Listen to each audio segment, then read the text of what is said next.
apa ya, CEO ya Pak ya, atau manajer ya, manajer Departemen Kreatif dan Digital ya di PT Azwar Wangi Abadi. Nah, jadi kalau kita mau CEO uh, Dirgantara ini.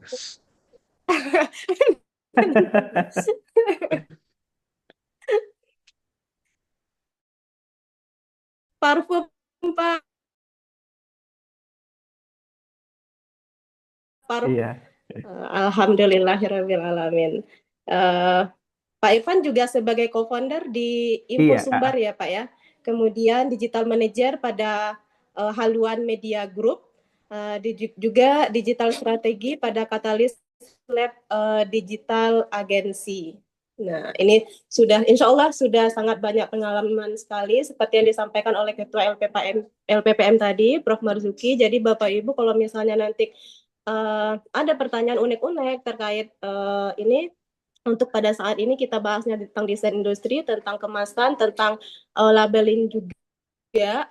Nah, itu silahkan nanti ditanyakan kepada Pak Irfan. Nah, Allah akan dijawab dengan lugas. Oke, mungkin langsung saja Pak Irfan, saya persilakan waktu dan tempatnya untuk menyampaikan materi. Kita langsung mungkin nanti setelah penyampaian materi ada sesi tanya jawab. Insya Allah acara ini kita setting sampai jam 11.30 Pak oke, Irfan. Jadi siap. cukup inilah waktu untuk bisa Oke, berdiskusi. siap. Silakan Pak. Oke. Terima kasih Bu Weni. Kemudian terima kasih juga kepada Pak Prof. Marzuki ya sebagai Ketua LPPM. Baiklah, mungkin tanpa memperpanjang, saya mulai dengan Assalamualaikum warahmatullahi wabarakatuh. Selamat pagi Bapak Ibu semua. Gimana kabarnya, sehat? Alhamdulillah Eh, sehat Kak. saya kemarin Sehat. dikabarin sama Bu Weni, ternyata pesertanya sampai 300-an katanya. Wah, ini kayaknya webinar yang paling besar nih pesertanya buat saya. Ini dari berbagai daerah ya Bapak Ibu ya. Ya. Boleh dong dari daerah mana aja, coba ketik di kolom komen. Biar kita lebih interaktif ya. Meskipun di Zoom kita coba lebih interaktif. Ini dari mana aja nih Bapak Ibu? Dulu hadir Pak. Oke, ada yang Bengkulu ya tadi saya lihat Ya, ya. siapa Bengkulu? Oh iya, Di oh Kabupaten Jambi Mahak, juga Pak. ada. Bengkulu. Wah, siap, siap, Saya dari siap. Aceh, Pak.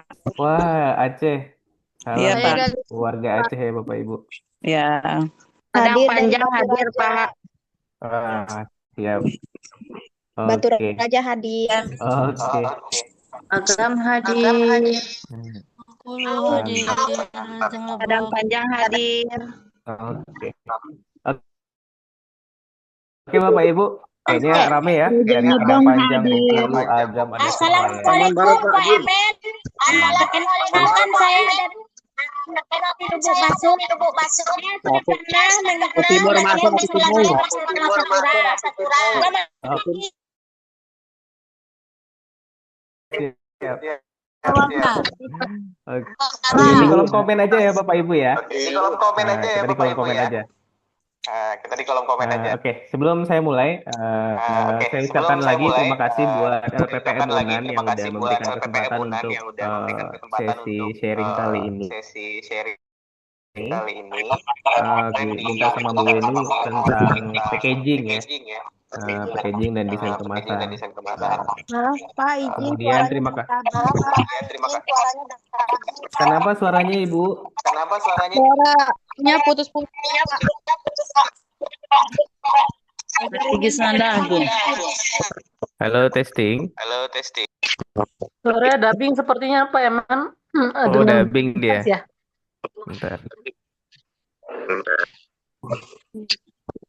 Assalamualaikum Pak, saya dari Lubuk Baso Pak. Oh, bentar ya Ibu. Tes, tes, semua suara saya aman? Aman. Aman, oke. Siap. Saya lanjut ya. Terima kasih tadi kepada Prof. sama ini sama teman-teman di LPPM yang udah memberikan kesempatan saya untuk sharing kali ini. Dan semoga ilmu kali ini bermanfaat. Dan yang paling penting saya pesannya satu, habis ini dipraktekkan. Kemudian kalau ada yang mau dicatat, silahkan dicatat, keluarin catatannya, pulpen. Kalau ada rasanya yang penting, jangan lupa dicatat. Meskipun ini nanti ada rekamannya ya, tapi kalau misalnya Bapak Ibu mau nyatat, silahkan. Kemudian saya juga berharap kita lebih interaktif. Jadi kalau misalnya Bapak Ibu nanti mau nanya seputar kemasan, kemudian di luar kemasan itu mau nanya soal digital marketing, terutama nanti kalau mau masih ada waktu nanti mungkin saya akan singgung sedikit tentang TikTok ya.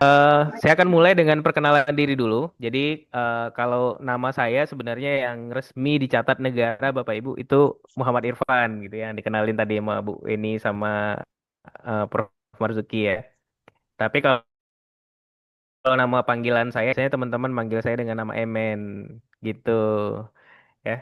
Saya di digital marketing itu kurang lebih udah lebih dari 10 tahun. Saya mulai dari ngebangun Infosumbar dulu bareng teman-teman. Dulu di Infosumbar itu bareng sama teman-teman yang lain. Kemudian 2020 saya keluar dari Infosumbar, pindah sebentar ke Haluan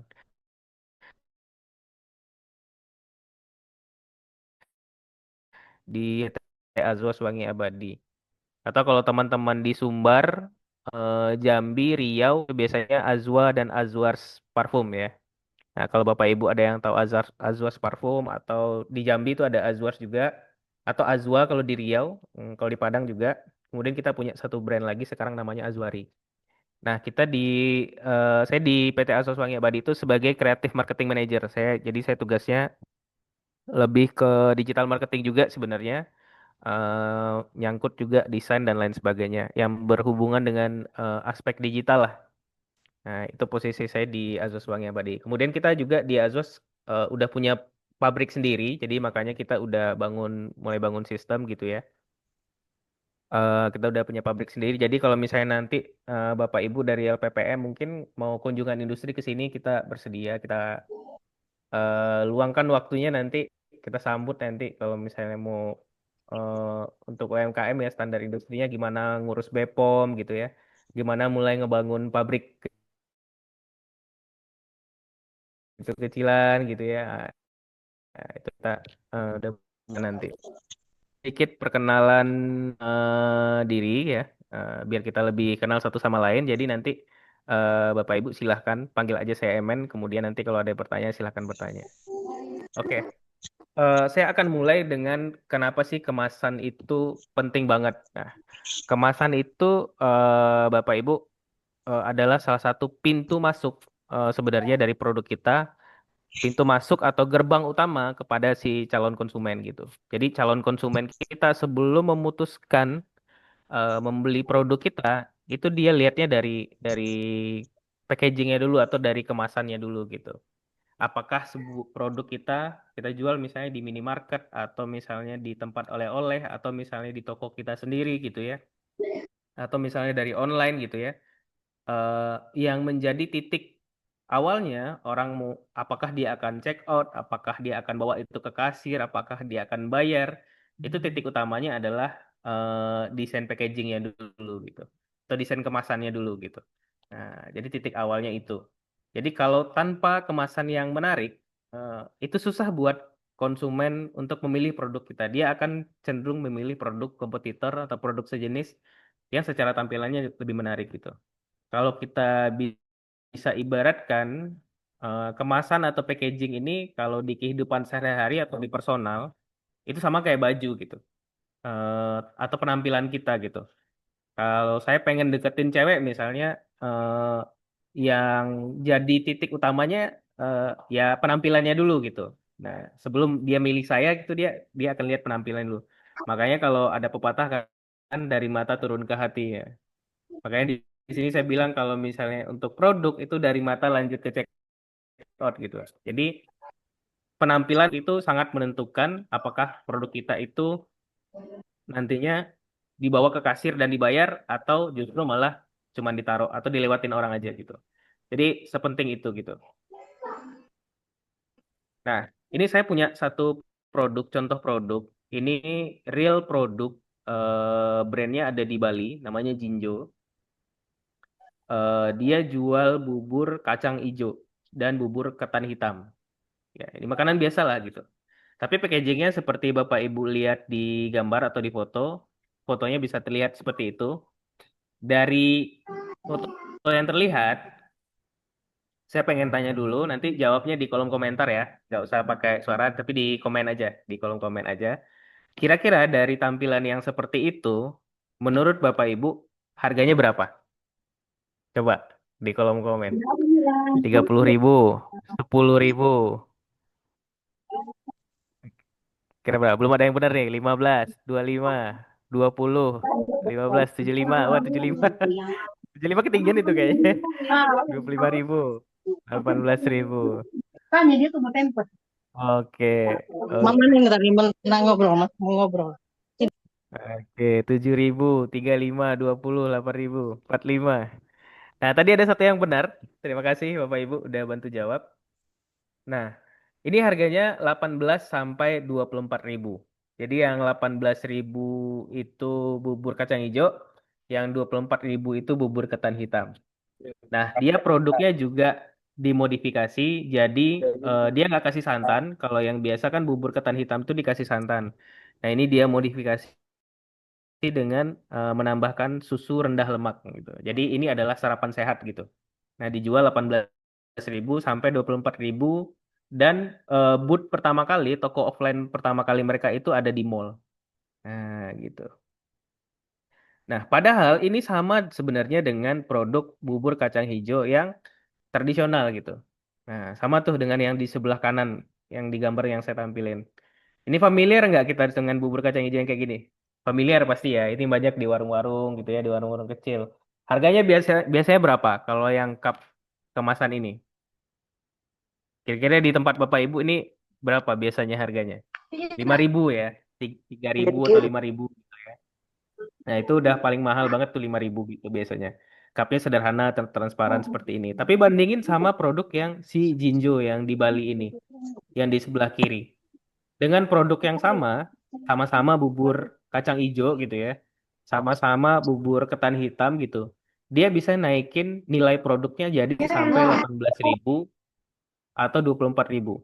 Dari 5.000, dia bisa naikin produknya sampai 3-4 kali lipat dari produk yang sejenisnya dengan merubah kemasan yang lebih sederhana gitu. Ini juga bukan desain kemasan yang rumit gitu.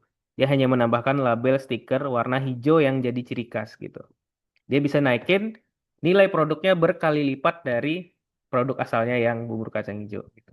Jadi memang sepenting itu kemasan. Jadi selain tadi kita udah bahas di slide pertama bahwa kemasan itu adalah titik masuk konsumen sebelum beli produk kita, maka selain itu dia juga bisa menaikkan nilai produk kita. Nah, kesimpulannya dari kasus yang kita bahas tadi, dari hal yang kita bahas tadi, kemasan itu pertama dia menciptakan persepsi harga. Nah, persepsi harga. Nah, pasarnya juga beda, Pak. Ah, ya, nanti kita bahas soal pasar ya, Pak. Nah, kemasan tadi menciptakan itu persepsi yang berbeda, persepsi harga yang berbeda. Padahal produknya sama-sama bubur kacang hijau, tapi dengan kemasan yang berbeda, terciptalah persepsi bahwa yang satu mahal, yang satu murah gitu. Nah, jadi ada gambaran di konsumen dengan aja itu ada persepsi harganya berubah. Kemudian dari packaging tadi, kalau bisa dilihat dari kemasan yang tadi, pasti kita juga mengiranya produk yang di sebelah kiri itu jauh lebih berkualitas gitu. Padahal ya sama-sama aja sebenarnya bubur kacang hijau juga gitu. Tapi persepsi orang gitu ya, anggapan orang itu pasti mengiranya yang di sebelah kiri itu lebih berkualitas. Oh, ini pasti kacang hijaunya premium nih gitu. Dengan packagingnya yang seperti itu. Nah, kemudian persepsi cerita gitu. Nah, tercipta juga cerita gitu. Mau dibikin cerita apapun, bungkusannya bagus, orang pasti percaya Bapak Ibu. Nah, se-powerful itu kemasan atau packaging tadi gitu. Jadi kita bikin cerita apapun, oh ini adalah eh, bubur kacang hijau sehat gitu ya.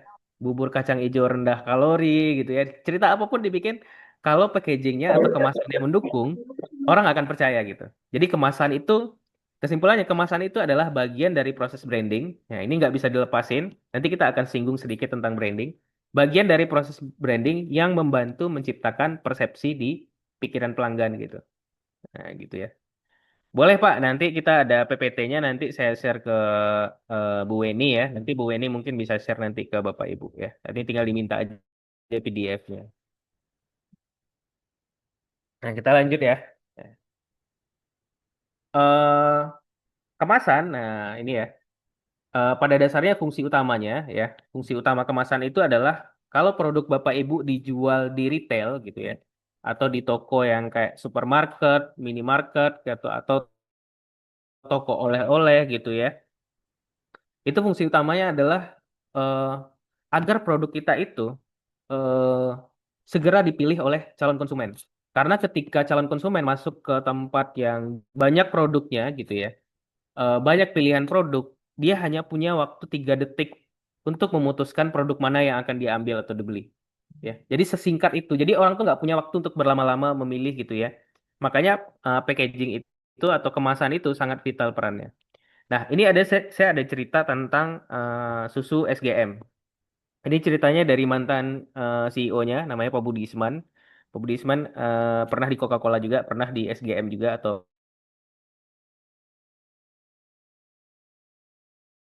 Sari Husada. SGM adalah merubah warna merah, ciri khasnya warna merah kayak sekarang. Nah, kenapa dirubah waktu itu jadi warna merah seperti ini? Jadi waktu itu tim dari SGM pergi ke minimarket dan supermarket ngelihat di mana produknya dipajang. Jadi ketika dipajang itu barengan sama susu-susu lain, itu bentuknya sama aja gitu, tidak menonjol gitu, tidak ada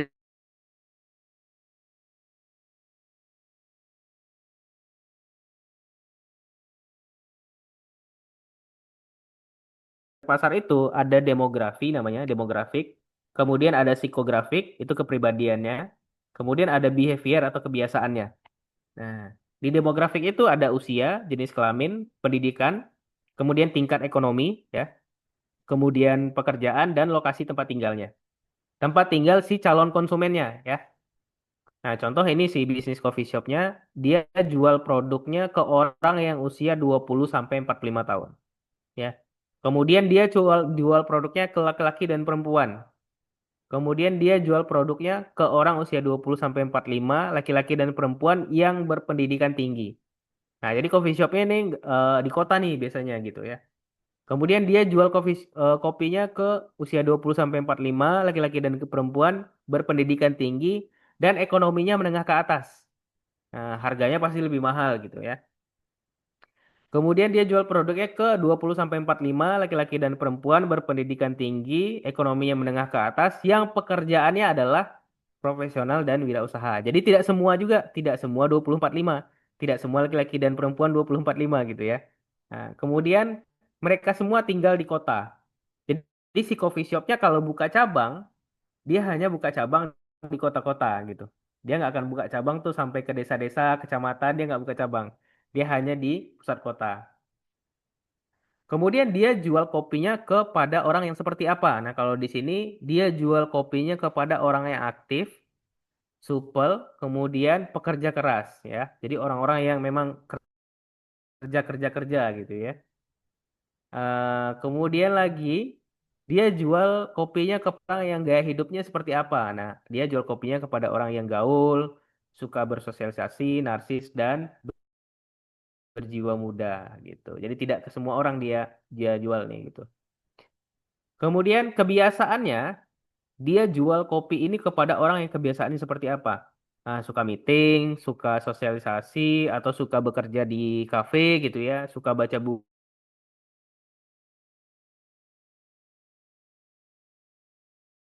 dia akan loyal gitu. Ini adalah contoh target pasar tadi. Nah, target pasar ini beda tadi ya, kita udah bahas beda sama target pengguna. Nah, kepada siapa produknya dipasarkan atau dikenalkan. Nah, alhamdulillah tuh udah ada belajar BMC. Jadi ini ditentukan di awal. Jadi packaging atau kemasan Bapak Ibu itu ditentukan berdasarkan target pasar ini gitu. Kalau target pasarnya misalnya seperti ini, berpendidikan tinggi, menengah ke atas, profesional, wirausahaan, kemudian produknya harganya lumayan pricey atau mahal gitu ya. Gak mungkin dong packagingnya asal-asalan, cuman plastik tembus pandang gitu ya. Pasti butuhnya kotak gitu ya. Atau misalnya stikernya kelihatan premium gitu ya. Nah, jadi menentukan eh, target pasar ini menentukan packaging atau kemasan Bapak Ibu. Nah, kita next. Nah, sekarang saya kasih pertanyaan. Apa bedanya cafe sama coffee shop? Ini orang yang datang ke dua tempat ini berbeda. Kemudian, apa lagi bedanya yang lain? Apa bedanya cafe sama coffee shop? Tempatnya nyaman, ya dua-duanya nyaman, Bu. Ya. Apa bedanya cafe sama coffee shop? Ayo, kenapa kita pilih bisnis cafe? Kenapa kita pilih bisnis coffee shop? Nah, dari makanan, cafe lebih beragam, betul. Cafe lebih ramai, coffee shop lebih sekal. Kalau cafe menu utama, ini saya highlight. Ini siapa nih? Ini jawaban yang benar ya. Kalau cafe, menu utamanya adalah makanan. Kalau coffee shop, menu utama adalah kopi. Tapi di cafe ada kopi nggak? Nggak.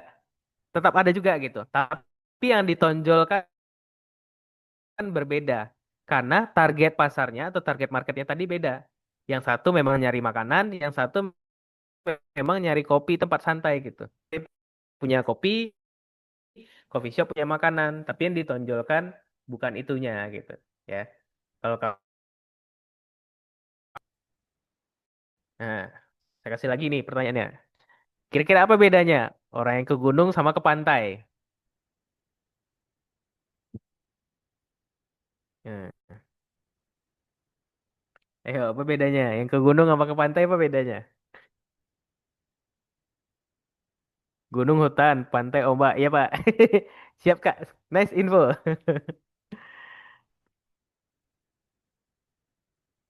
Kalau nggak suka wisata alam, gunung butuh tantangan. Iya benar. Kalau ke gunung, orang-orangnya biasanya orang-orang yang suka tantangan, suka petualangan gitu ya. Kemudian bawa ke sana tuh peralatannya beda gitu ya, butuh peralatan yang proper gitu ya. Nah, biasanya anak muda gitu ya. Kalau bapak-bapak umur 50 tahun tuh nggak sanggup, Bu. Ya, tidur di tenda setengah hari itu udah masuk angin dia ya. Nah, nggak sanggup lagi dia ke gunung ya. Anak muda kalau biasanya ke gunung. Tapi kalau pantai itu biasanya keluarga gitu ya, orang bawa pasangan gitu ya. Nah, pakaiannya beda, suhunya juga beda gitu ya. Jadi tipikal orangnya itu juga berbeda. Ya. Nah, saya ganti lagi pertanyaan ini. Ah, warung kopi di sebelah kiri sama coffee shop, apa bedanya? Ayo. Nah, apa nih bedanya? Tempatnya gimana, Bu? Satu estetik ya, satu ala kadarnya ya. Nah, satu mejanya kayu mewah gitu ya. Satu lagi mejanya dialas pakai terpal gitu ya. Nah, yang satu yang nongkrong bapak-bapak gitu ya, betul ya. Satu lagi tuh lebih ke anak muda ya. Nah, kalau coffee shop ya gayanya sosialita ya. Yang datang ke sana tuh pakaiannya bagus-bagus, rapi gitu ya. Kalau yang datang ke warung kopi biasanya bapak-bapak sarungan gitu ya.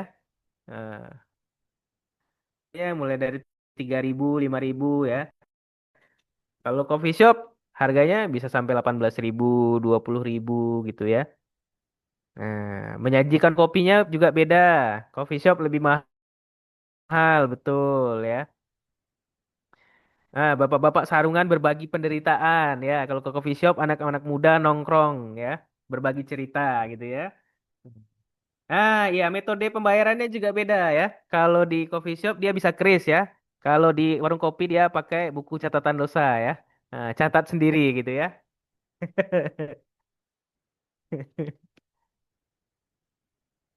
Ya, pakai bon dulu gitu ya. Ya, jadi dari target pasarnya aja atau dari target penggunanya itu menentukan gimana desainnya. Kalau yang mau datang ke sana bapak-bapak sarungan gitu ya, kopinya 5.000, ya desainnya juga nggak perlu yang estetik mewah-mewah ya gitu ya, nggak perlu meja yang mahal gitu ya. Tapi kalau yang datang ke sana anak muda, rapi gitu ya, orang berduit gitu ya, tentu desainnya juga menyesuaikan. Jadi beda target pasarnya, beda tampilannya ya. Nah, konsekuensi ya.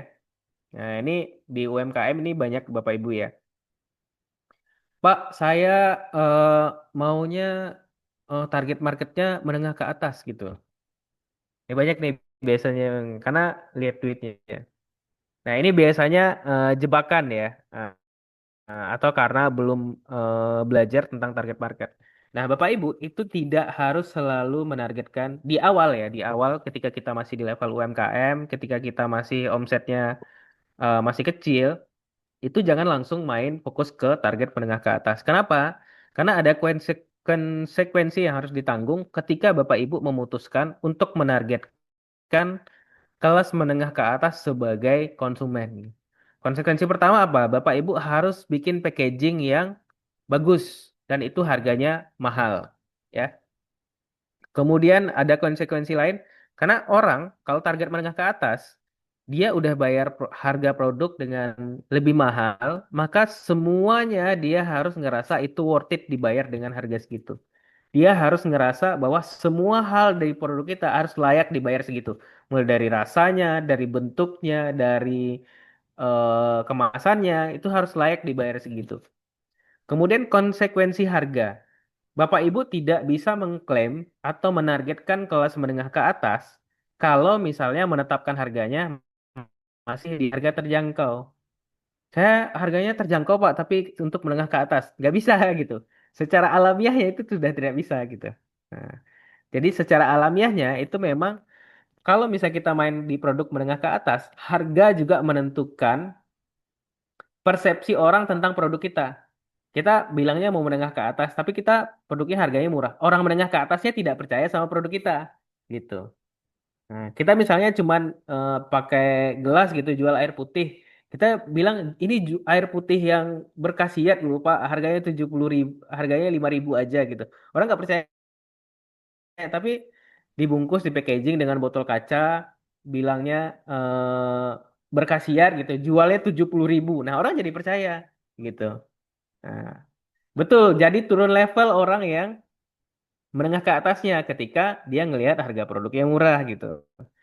Nah, makanya jangan kita perlu menentukan siapa target pasar kita.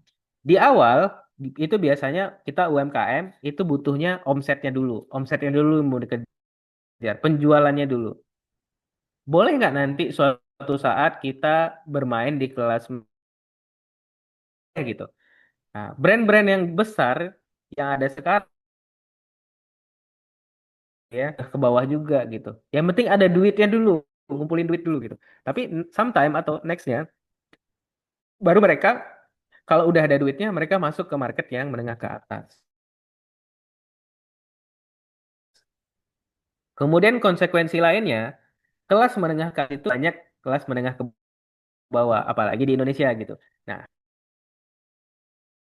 mayoritas itu adalah menengah ke bawah yang gampang membandingkan produk A dengan produk B atau kalau bahasa internetnya kau menang mending gitu ya. Ah, mending inilah lebih murah gitu ya. Nah, 1.000 2.000 itu diperhitungkan. Nah, yang paling banyak marketnya yang seperti itu gitu. Tapi boleh nggak kita boleh aja kalau kita ya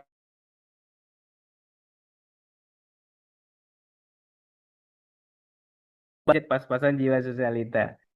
Nah, cari duitnya dulu diputarkan dulu benar ya. Kalau untuk UMKM, kalau omset kita masih kecil gitu ya, maka kita fokusnya ngumpulin duitnya dulu, baru upgrade.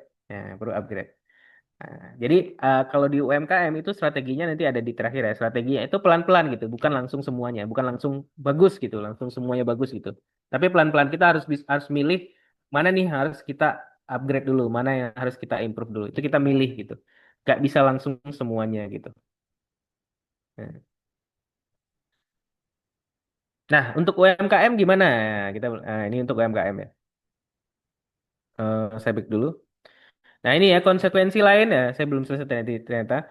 Konsekuensi lain, Bapak Ibu, kalau kita main di target market menengah ke atas, pertama tadi biaya packaging atau kemasan pasti lebih mahal, karena kemasannya tentu harus lebih premium gitu ya, harus lebih bagus gitu ya. Nah konsekuensinya adalah itu biaya produksi jadi bengkak, karena kita cetak packaging yang lebih bagus gitu. Karena biaya yang bengkak, harga jualnya juga jadi harus dinaikkan gitu. Kemudian bisa jadi margin keuntungannya atau untungnya jadi tipis. Karena kita harus menyesuaikan juga. Kalau terlalu mahal, orang jadi nggak ada yang beli gitu ya. Akhirnya kita motong keuntungan kita gitu. Akhirnya marginnya atau keuntungannya jadi tipis. Jadi banyak konsekuensinya. Jadi di awal Bapak Ibu diharapkan itu bisa memilih semua.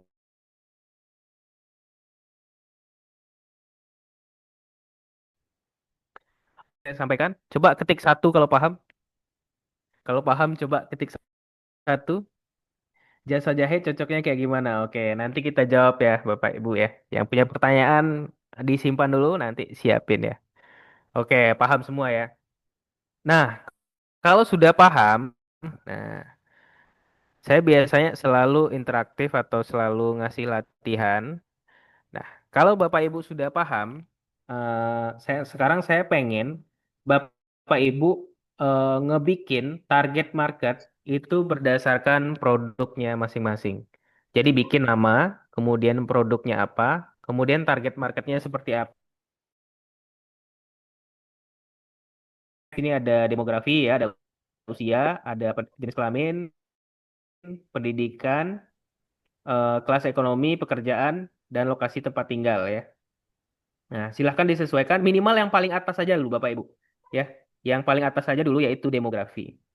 Izin bertanya kalau untuk ayam potong apa kemasan Pak? Ya, oke, nanti kita jawab ya. Yang punya pertanyaan nanti kita jawab satu persatu ya.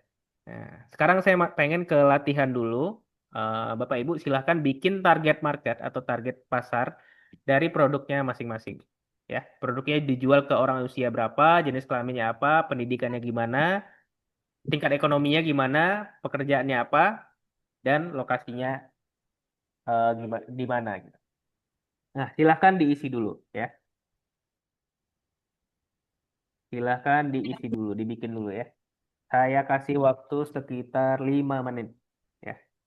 Ya, minimal yang bagian atas saja dulu.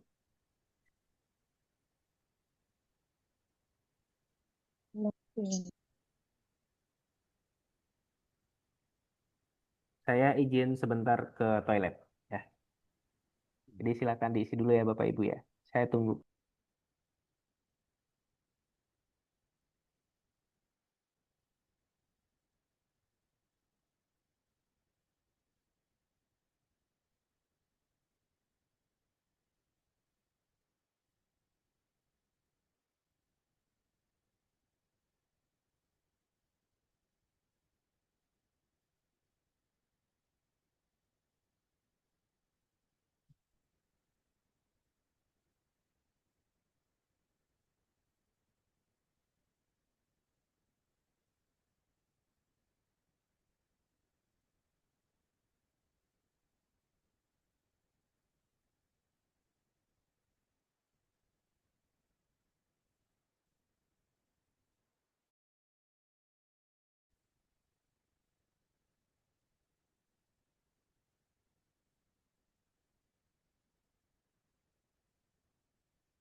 semuanya.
Oke, mari saya bacakan beberapa yang sinyal susah ya nggak apa-apa Kak. Nanti ditonton aja ya. Yang sinyalnya susah nanti bisa tonton rekamannya. Jasa jahit.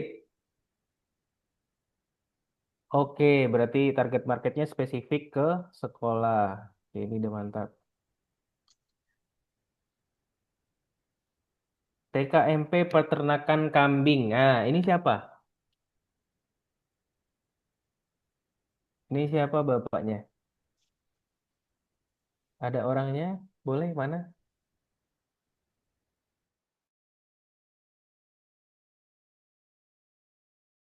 Kambing sejahtera. Ini kalau untuk peternakan kambing. Nah, ini kan pendidikan semua kalangan nih. Oke. Kelas ekonomi semua golongan. Oke. Nah, tapi di sini 17 tahun ke atas ini harus dispesifikan. Biasanya dari mana kita menentukan? Kalau bingung menentukan target pasar atau target market, itu Bapak Ibu bisa mulai dari konsumen yang sudah ada, itu yang paling dominannya apa? Atau siapa? Misalnya pendidikan. Yang beli kambing ke peternakan kambing TKMP atau ke kambing sejahtera, itu biasanya pendidikannya apa? Mayoritas. Kita ambil yang paling banyak. Kita fokusnya di situ nanti. Kemudian kelas ekonominya biasanya apa yang paling sering beli kambing di sana gitu. Nah, fokusnya di situ. Ya, jadi jangan semua golongan gitu. Nah, kenapa di target pasar ini saya selalu mengedukasi UMKM biasanya itu jangan semua golongan atau jangan semua kalangan. Nah, balik lagi ke konsekuensi gitu. Ada akibatnya gitu. Eh, Kita sebagai UMKM itu biasanya punya sumber daya yang terbatas gitu ya. Sumber dayanya terbatas. Nah, dari sumber daya yang terbatas itu nanti ngaruhnya kalau di target pasarnya itu dibikin semua orang, semua golongan, itu yang jadi kendala adalah nanti di proses marketing. Ya, proses marketingnya nanti akan menyasar semua orang yang mana itu budgetnya atau biaya marketingnya jadi lebih besar. Kemudian yang kedua, selain biayanya lebih besar, jadi tidak fokus dan akhirnya kalau menargetkan terlalu banyak orang, akhirnya jadi tidak fokus dan jadi malahnya tidak dapat. Nah, itu dia. Nah, kalau di marketing seperti itu. Buat Tapi ulama nanti juga. nanti kita akan singgung yang bagian marketingnya. Tapi di sini sudah bagus ya kalau sudah spesifik. Nah, ini target marketnya. Nah, ini siapa nih? Wedding organizer Joko Sarono. Nah, ini Pak Joko Sarono mantap ya. Pendidikan dasar sampai tinggi seluruh profesi. Nah, seluruh profesinya coba lagi Pak Joko nanti dari seluruh mayoritas yang ada itu profesinya sebagai apa? Yang dominan gitu. Nah, target market calon pengantin. Nah, calon pengantin ini biasanya di usia berapa? Nah, 13 tahun apakah calon pengantin? Nah, ini beda cerita nanti ya. Nah, beda cerita nanti. Karena selain target pasar ini menentukan biaya marketing, ini juga menentukan bahasa kita di sosial media. Ya, misalnya 13 sampai 60 tahun itu udah tiga generasi yang berbeda. Mau kalah Ada apa? alpha, ada Gen Z, ada milenial gitu ya. Tiga generasi yang berbeda. Artinya punya bahasa yang berbeda juga Dan gitu. juga Cara emak. menyampaikan. Banyak promo. Berbeda juga ke ke orang-orang ini gitu. Nah, target market dua calon pengantin misalnya bisa disatukan bahasanya. Jadi kita ambil target pasar itu, kalau sudah punya konsumen, kita ambil yang paling dominannya. Nah, yang paling dominannya siapa? Ya, jadi jangan ambil semuanya. Ya. Oke, ini rata-rata udah mulai bisa, tapi mungkin nanti perlu ditajamkan lagi, ya. Sarapan pagi, ya. Nah, beragam sekali usahanya. Nah, oke, kita lanjut dari target market. Ini saya lihat udah mulai paham, tapi nanti perlu dipertajam ya. Kemudian,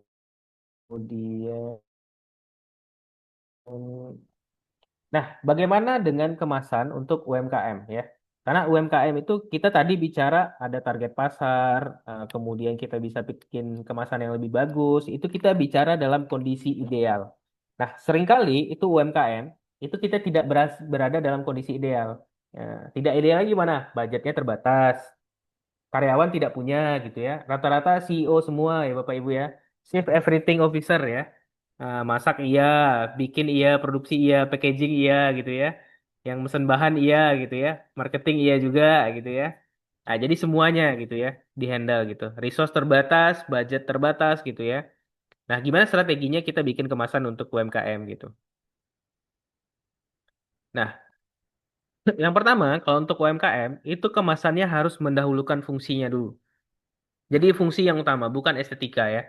Kalau nanti Bapak Ibu estetika duluan, nah itu bahaya nanti kenanya ke biaya gitu. Maka dahulukan dulu fungsinya gitu ya. Nah, ini biasanya kalau UMKM habis dapat pelatihan packaging, nah itu buru-buru tuh. Duit ada gitu ya. Buru-buru bikin packaging yang harganya mahal atau bahannya mahal gitu ya. Kalau ini ya menang di gaya gitu fungsinya jadi lupa. Nah, fungsi utama packaging itu dia harus menjalankan fungsinya itu menjaga produk yang ada di dalamnya. Nah, jadi dahulukan dulu fungsinya, jangan tergiur untuk jadi wah kompetitor bikin packagingnya lebih bagus gitu. Oh, ini mantap gitu. Oh, ini bikin hardbox gitu ya. Nah, itu biayanya mahal gitu ya. Sama juga kita di Azwa itu upgrade-nya juga pelan-pelan. Ini kita lagi proses upgrade packaging juga. Nah, kemudian menggunakan prinsip desain yang efektif. Nah, ya, desain yang efektif itu seperti apa gitu. Nah, ini prinsip desain yang efektif ya. Desain yang efektif itu kurang lebih ada 4 prinsip sederhana yang bisa Bapak Ibu terapkan nanti ketika untuk mau bikin kemasan gitu ya. Yang pertama itu sederhana, dia simple dulu. Nah, Bapak Ibu bisa lihat yang di Jinjo Bali ini, mungkin bisa dilihat di sebelah kanan ya. Bisa dilihat sendiri di sini, ya. Ini di bagian ini saya gambar nih, ya. Nah, bisa dilihat di bagian hijaunya, di bagian kotak sini yang saya lingkar, itu dia simple gitu. Dia cuma ngasih tulisan, logonya cukup tulisan doang gitu ya. Jinjo gitu ya. Kemudian di bawahnya bubur izin dan kacang hijau. Jadi kalau di Bali itu bubur izin itu bubur bubur ketai hitam ya. Nah, jadi bubur izin dan kacang hijau. Jadi sederhana, jinjo, bubur izin dan kacang hijau. Kemudian no santan, less sugar. Nah, ada tagline-nya atau ada slogannya. No santan, less sugar. Kemudian ada informasi Instagram, ya. Ada Instagramnya di sini. Saya kasih warna merah. Ini ada Instagramnya di sini. Kemudian ada WA. Artinya desain ini menggunakan prinsip sederhana, simpel aja gitu. Nggak perlu yang gimana-mana, gimana-gimana gitu ya. Terus di bagian atas di sini, di kotak yang satu lagi, yang saya lingkar ya, ini dikasih stiker warna bulat. Nah, tulisannya Jinjo. Gitu doang, udah selesai gitu. Ya, jadi nggak yang gimana-gimana, nggak yang ribet-ribet gitu packagingnya gitu ya. Cukup menampilkan stiker sederhana, ada tulisan Jinjo, kemudian ada stiker. Udah selesai gitu. Nah, ini desain yang efektif gitu ya, atau sederhana. Kemudian dia konsisten. Nah, bentuk konsistennya seperti apa? Konsistennya ini Bapak Ibu bisa lihat di bagian ini stiker. Dia konsisten di sini yang dijadikan brand bagi dia adalah Najo ini ada kartu ucapan. Ini ya di sudut ya, kartu ucapan. Nah, ini juga menggunakan warna hijau. Kalaupun dia menggunakan warna putih, kartu yang satu lagi, dia menggunakan fontnya atau hurufnya berwarna brandingnya dia. Ya, hijau ini adalah brandingnya dia. Kemudian emosional atau menggunakan psikologi warna. Kemudian fungsional ya. Dia cuman pakai cup yang biasa aja, nggak cup yang mahal. Ini cup sederhana, ini banyak dijual di Shopee ya. Nah, ini cup yang sederhana banyak dijual Shopee, nggak yang mewah banget juga gitu ya. Dia hanya mengganti dari cup biasa yang transparan dengan cup yang berwarna putih seperti ini, dikasih stiker. Sederhana, konsisten, dan dia sudah menggunakan psikologi warna. Nanti kita akan bahas. Kemudian, yang perlu Bapak Ibu pahami juga adalah bahwa desain itu, ini ada yang ngirim packagingnya ya. Desain itu bukan sebuah akhir gitu ya. Jadi bukan kayak kita ngedesain terus selesai gitu ya. Sekali waktu, satu kali desain itu udah selesai gitu. Nggak akan ganti-ganti lagi. Nggak begitu prinsipnya gitu ya. Jadi desain itu dia bukan satu kali gitu ya. Tapi apa namanya? Itu bisa diubah, bisa di-upgrade ya. Kalau saya boleh cerita, nih saya ada satu packaging ya di kantor. Ntar saya ilangin dulu coretannya.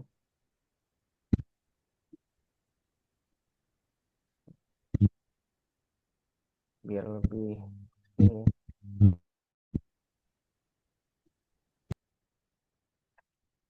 Oke, ini saya ada satu packaging di kantor. Ini kelihatan semua di kamera, boleh lihat ke saya ya. Ini kelihatan ya packaging produk parfum Terclose Size seperti ini.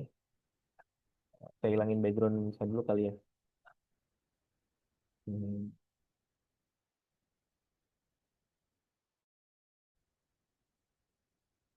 Nah, ini produknya seperti ini kurang lebih ya. Kurang lebih seperti ini ya. Produk ini adalah parfum Terclose Size, bentuknya kecil seperti ini Bapak Ibu.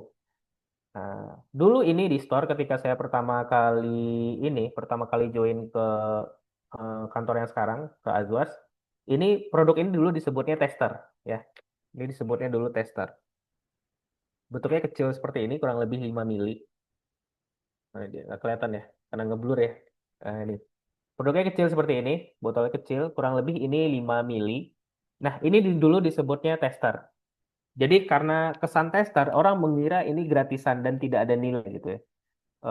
Ya, nilai produk gratis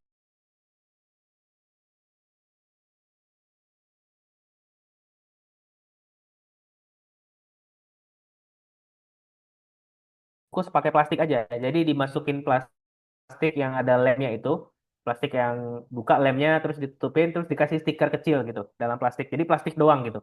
Dikasih kertas kecil dalamnya. Akhirnya setelah saya masuk saya ngusulin untuk ganti ke packaging yang seperti ini. Nah, di sini ada ceritanya, ada nama variannya, kemudian menggambarkan aroma dominannya apa gitu ya. Kemudian ada label BPOM gitu ya. Nah, kalau untuk BPOM ini, Bapak Ibu perlu konsultasi nih kalau misalnya udah BPOM, nanti konsultasi sama BPOM. Karena BPOM itu punya standar juga, penempatan stiker di mana, kemudian peringatan-peringatan itu di mana, itu ada standarnya sama BPOM ya. Kemudian ada barcode gitu ya, ada harga. Kemudian di dalamnya ini ada botol besar, gambaran botol besarnya, ya. Yang ini ya, ada botol besarnya. Kemudian ini ada parfumnya, ada aroma-aroma apa aja, itu dari sini semua. Kemudian deskripsi singkat. Kemudian cocok untuk siapa? Ketahannya berapa lama nih, ada info yang di sini semua. Nah, ini dulu nggak seperti botolnya ini dimasukin plastik, dikasih kertas di dalam plastiknya. Nah, saya usulin ketika pertama kali masuk itu adalah mengganti untuk dapat packaging, memilih yang ini karena dari segi seluruh opsi packaging yang kita desain itu harganya yang paling masuk akal ini. Karena ini biayanya total kalau kita pesan 4.000 pieces ke vendor itu harganya satu pieces ini hanya 1.000. Jadi masih masuk akal untuk biaya gitu. Nggak terlalu ngaruh ke HPP. Ini biayanya 1.000 untuk bikin packaging seperti ini gitu. Ya. Nah, kurang lebih bentuknya seperti ini. Ya. Nah, dulu ini dinamakan tester, jadi karena tester itu image-nya ini produk gratisan. Nah, namanya pun diganti. Nah, kita menamakan ini sekarang mini size dan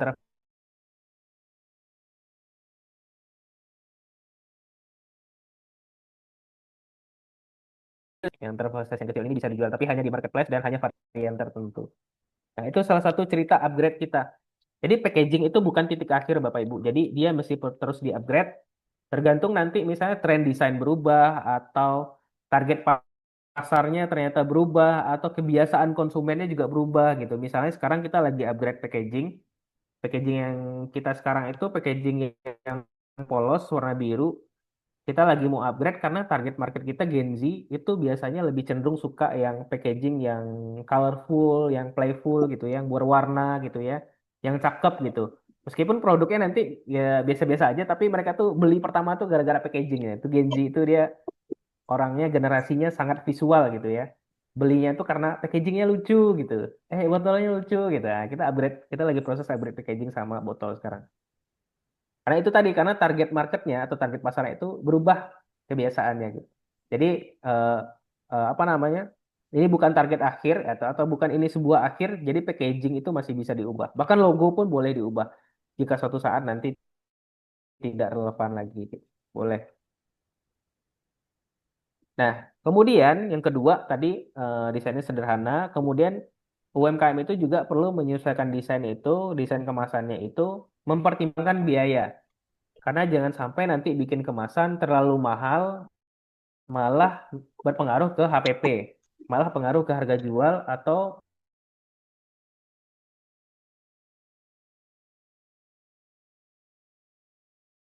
boleh gitu. Tapi apakah sekarang itu tergantung jawabannya, tergantung kemampuannya. Ya. Nah, nah, ini kesimpulannya strategi kemasan untuk UMKM itu kurang lebih yang pertama lakukan peningkatan atau upgrade kemasan itu step by step gitu ya. Jangan langsung semuanya gitu. Jangan langsung eh, ubah drastis stikernya atau misalnya sekarang pakai plastik transparan, sekarang pakai yang stiker gitu ya. Nah, itu diubahnya perlahan. Kemudian juga pastikan cek keuangan apakah memang mampu untuk bikin packaging yang seperti itu atau misalnya perlu dirubah ke bentuk lain gitu ya. Nah, jadi dicek dulu keuangannya apakah memungkinkan untuk peningkatan packaging gitu ya. Pastikan uangnya atau modalnya cukup untuk bikin packaging yang proper seperti yang diharapkan. Jika memungkinkan nih, jika memungkinkan, sebaiknya packaging itu ditetapkan di awal gitu, di awal mulai usaha. Jika memungkinkan, karena bisa pakai uang modalnya. Tapi jika tidak memungkinkan, balik lagi ke prinsip yang pertama, upgrade-nya atau peningkatannya dilakukan secara berkala gitu ya. Kemudian gunakan prinsip desain yang efektif tadi. Desain efektif tadi sederhana, konsisten ya, pakai elemen emosional, warna gitu ya. Nah, gunakan prinsip yang seperti itu. Kemudian bisa desain grafis atau orang percetakannya ya, bisa konsultasi ke mereka. Bagusnya bahannya apa gitu, punya budgetnya berapa gitu ya. Pak, bagian sembako apakah ngaruh dengan packaging kalau target pasarnya menengah ke bawah karena sesuai daerah tempat tinggal yang di desa? Nah, nanti saya jawab ya, Kak Oktaria Pertiwi ya. Kemudian nanti kalau Bapak Ibu mau konsul soal packaging, saya punya packaging untuk UMKM. Nanti bisa konsul ke beliau, nanti saya kasih kontaknya kalau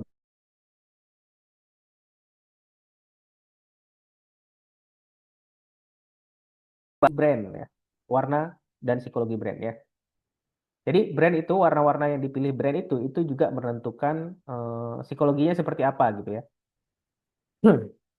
Ini persepsi yang ingin dibentuk sebuah brand atau sebuah produk melalui warna gitu. Kayak si Jinjo tadi dia menggunakan warna hijau. Berarti dia ingin menggambarkan ke konsumennya bahwa dia adalah produk yang fresh ya, dari bahan-bahan alam ya, kemudian memberikan ketenangan dan kenyamanan gitu ya. Atau misalnya kuning dan orange gitu ya. Biasanya itu kuning dan orange itu energik gitu ya, antusias gitu ya, happy gitu ya. Makanya Bapak Ibu McD kan warnanya kuning oranye ya. Makanya badut McD itu senyum ya. Nggak ada badut McD yang sedih gitu ya. Nah, karena kuning oranye itu happy ya. Nah, itu jadi psikologi warna itu menentukan. Kalau biru misalnya itu menentukan trust atau kepercayaan ya. Makanya bank-bank itu rata-rata warnanya biru semua gitu ya. Silahkan yang ada keperluan mau antar orderan ya lanjut. Nah ini ya cara brand, psikologi brand ya, warna. Ini contohnya, kalau biru itu loyalty, kredibel ya, bisa dipercaya. Nah, kayak Facebook, bank-bank itu warnanya biru semua.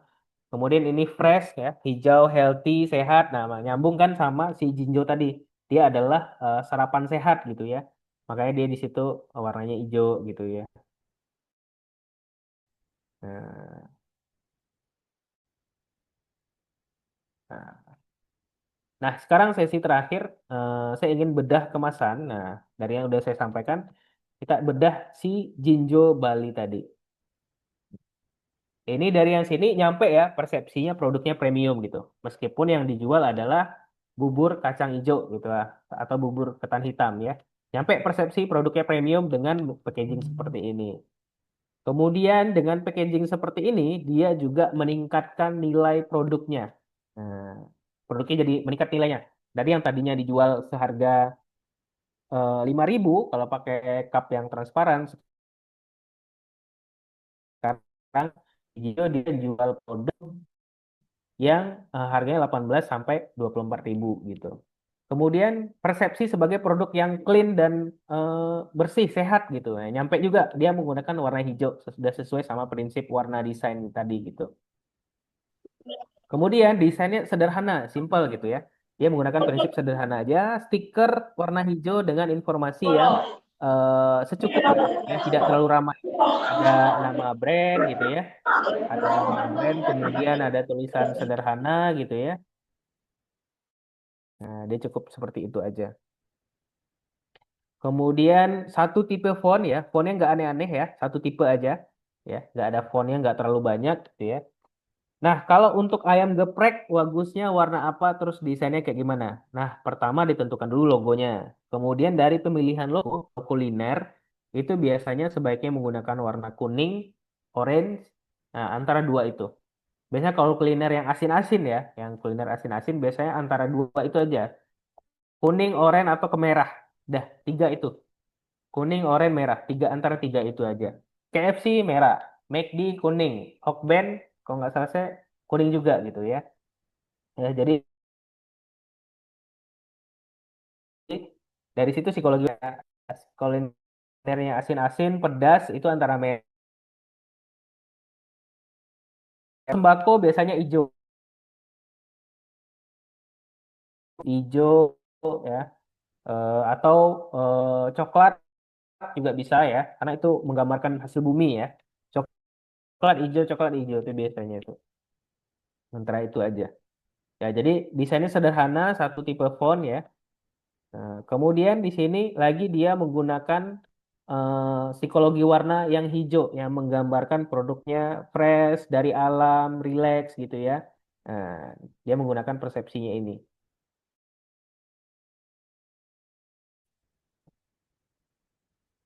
Nah, nah, ini dia menggunakan desain yang konsisten. Ini adalah yang paling ujung. Ini adalah kartu ucapan. Ini kartu ucapan ya, yang paling ujung. Yang ini adalah kartu ucapan. Nah, ini kartu ucapan. Desainnya hijau gitu ya. Kalaupun dia putih, fontnya warna hijau juga gitu ya. Kemudian di sini ini desain sosmed ya. Capture more happiness. Dia menggunakan background hijau dan putih gitu ya. Kemudian bisa dilihat lagi ini kantong ya, kantongnya. Ini juga menggunakan dia kasih stiker warna hijau. Nah, ya.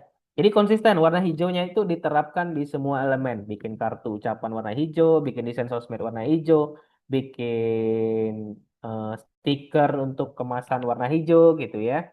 Nah, jadi warnanya hijau gitu. Konsisten dia pakai menerapkan brandnya ya. Kemudian lagi kita Nah, oke, materi saya sampai di situ aja sebenarnya. Kurang lebih nanti boleh ditanya aja. Ayam geprek gimana ya Pak Boga? Kalau ayam geprek eh, kuning, oranye, merah. Nah, itu aja. Kalau dia pedas,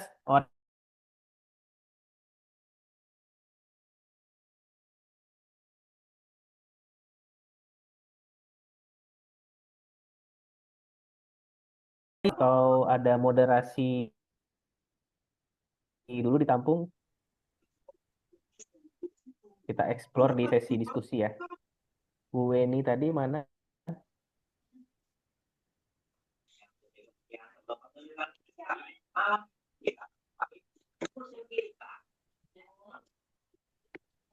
Oke, kita lanjut aja kali ya.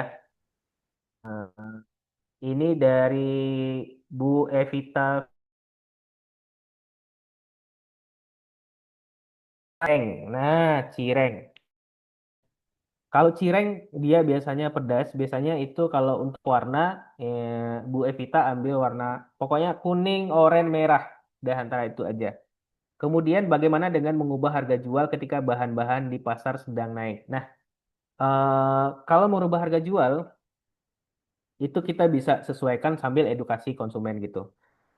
Tapi kalau yang lebih bagus lagi ditetapkan di awal dengan memperkirakan nanti bahan-bahannya ada kenaikan atau enggak. Jadi misalnya harga sekarang 15.000 gitu, dinaikin dikasih naik 10% gitu, dinaikin 10%. Jadi misalnya 17.000 atau 18.000 dengan memperkirakan kemungkinan kalau harga naik gitu, atau 20% juga boleh. Tergantung daya beli masyarakat di sekitar situ juga gitu. Nah, itu ya Bu Evita Sari. Kemudian terkait harga, Bapak Ibu kalau misalnya jual produknya di marketplace, ya, kalau jual produk di marketplace, pastikan di komponen harga itu Bapak Ibu mempertimbangkan biaya admin sekitar 10%. Misalnya nih harga produk Bapak Ibu 18.000, jual di marketplace-nya jadiin sekitar 20.000 atau 22.000. Karena nanti ada biaya admin. Jadi kalau mau jual produk di marketplace,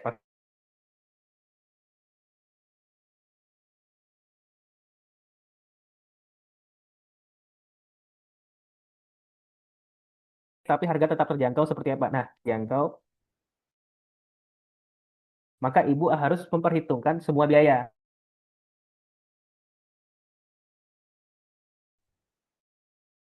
Oh, itu hampir tidak mungkin.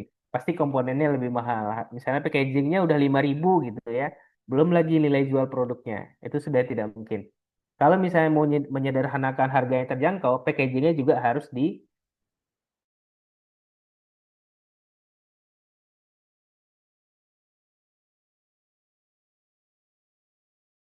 Oke, dari siapa lagi? Ya, siap yang mau keluar boleh. Silakan ke arah coklat ya. Hijau juga masih bisa banyak yang pakai gitu ya. Itu antara dua itu. Atau warna-warna yang sifatnya pastel. Nah, warna pastel. Nanti Bapak Ibu bisa konsultasi ke orang desain ya, atau orang packaging yang biasanya nyetak, itu bisa konsultasi. Nah, saya requestnya logonya warna pastel dong, Pak, gitu ya. Nanti itu biasa mereka lebih lebih lebih paham, nanti biasanya akan kasih opsi warna. Kalau peternakan kambing, nah tergantung Pak Indra Wirman, ini peternakan kambingnya perlu yang di packaging apa? Kalau misalnya peternakan kambing, saya rasa nggak perlu packaging ini ya, tapi lebih kebutuhnya desain logo atau desain plang gitu ya. Nah, itu yang mungkin diperbaiki. Nah, itu bisa ambil lagi di warna hijau, itu juga bisa, atau warna coklat, itu juga bisa ya.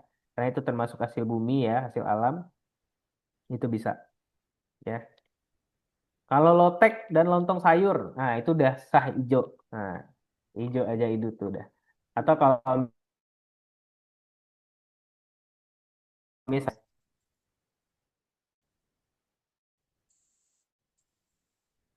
rendang dan bumbu rendang itu biasanya coklat, merah, oranye, kuning. Coklat, merah, oranye, kuning. Kalau bumbu rendang. Rendang dan bumbu rendang terutama ya.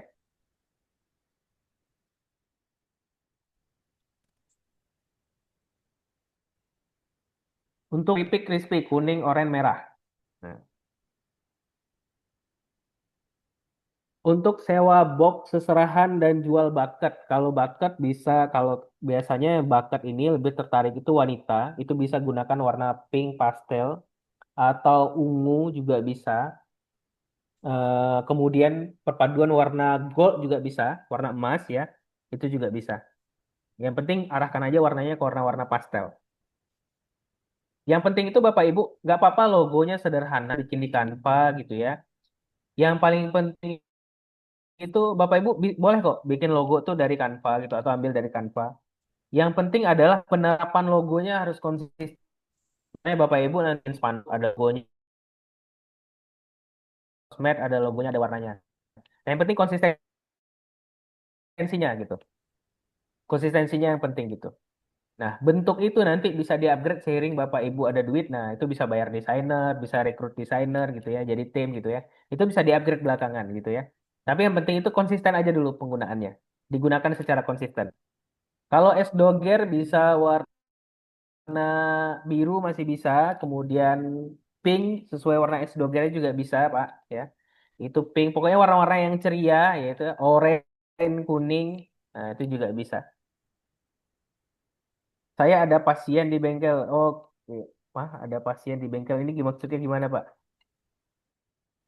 Oh, boleh izin. Oke, silakan, Pak. Kalau misalnya ada keperluan ya. Ya, yang ada keperluan mendesak silakan ya. Untuk abon ikan, nah Pak Awaludin ya. Kalau abon ikan itu bisa gunakan warna coklat, oranye, kuning, itu bisa ya. Kemudian kalau untuk laundry biru, hijau. Nah, biru, hijau. Pisang goreng kriuk itu coklat, oranye, kuning.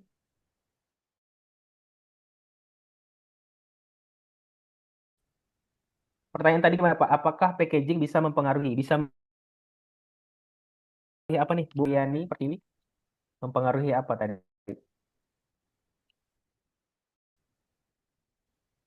Silakan Pak eh, Pak Saurma ya. Kalau ada bengkel ya, ya.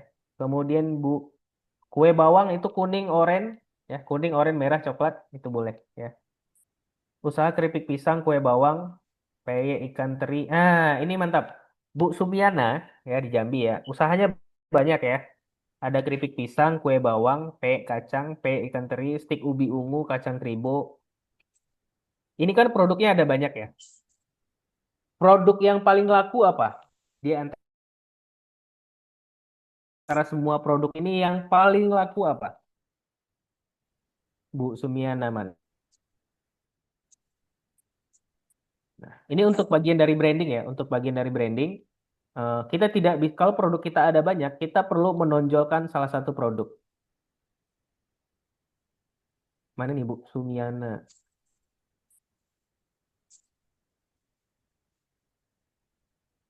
Nah, kalau misalnya saya jawab nunggu Bu Sumiana jawab ya. Apakah packaging, saya jawab Bu Oktariana Pertiwi. Apakah packaging bisa mempengaruhi pendapatan untuk warung sembako? Sedangkan target pasar menengah ke bawah dan tinggal di desa.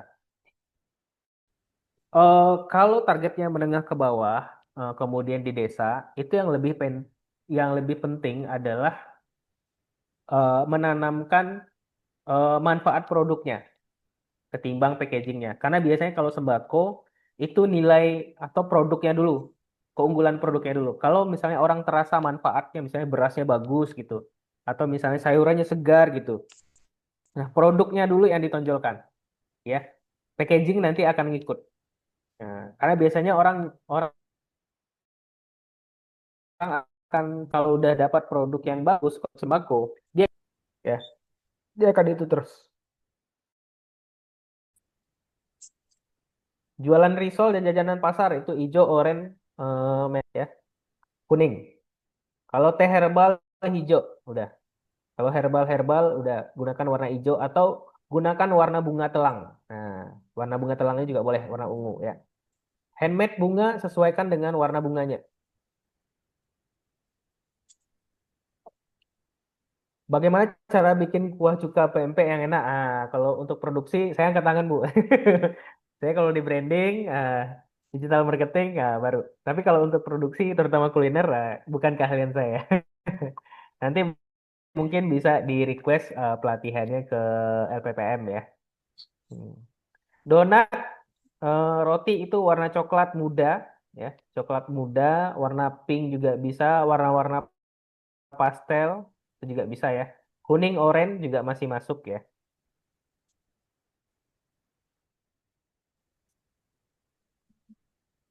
Saya lagi mendaftar packaging dan desain logo di Jackpreneur. Sementara saya pakai yang lama dulu karena disesuaikan dengan. Nggak apa-apa, Kak Vivi ya, Bu Vivi Novianti ya.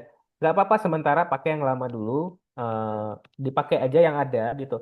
Tapi yang paling penting kalau pesan saya tadi adalah konsisten penggunaannya. Dia harus ada di packaging, warnanya juga harus ada misalnya bikin spanduk, misalnya bikin plang gitu ya. Konsisten ke semua gitu.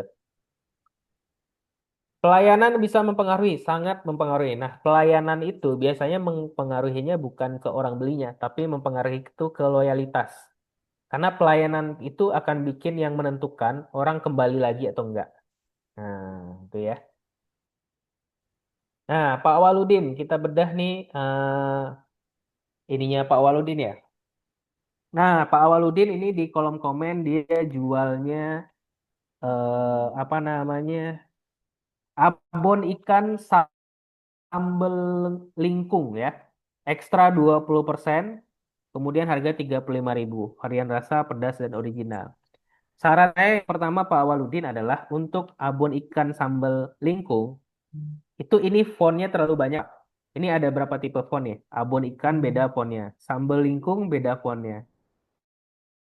Ekstra 20% ini beda lagi fontnya. 35.000-nya beda lagi fontnya.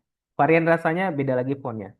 Untuk desain Bapak Ibu, gunakan maksimal hanya dua font. Ya, dua jenis aja. Dua jenis huruf. Ya, kalau abon ikan Pak Waludin ini terlalu banyak nih Pak Waludin hurufnya. Kalau untuk packaging, kalau dirasa sudah cukup untuk market saat ini, tidak perlu dirubah lagi. Pakai yang ini aja dulu. Tapi yang paling penting dirubah ini adalah fontnya dulu. Jangan terlalu banyak. Ya, informasinya sudah cukup di sini. Nah, paling bisa dari situ ya.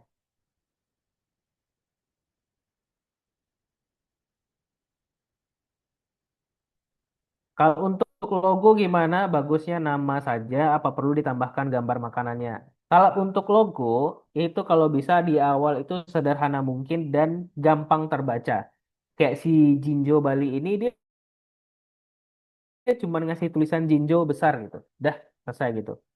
Nah, yang penting itu dulu. Yang penting itu kelihatannya rapi aja dulu gitu. Hmm. Mas Dwi Ardi, tolong di roasting. Mana tahu ada perbaikan. Jasa reparasi laptop. Nah, tolong di roasting.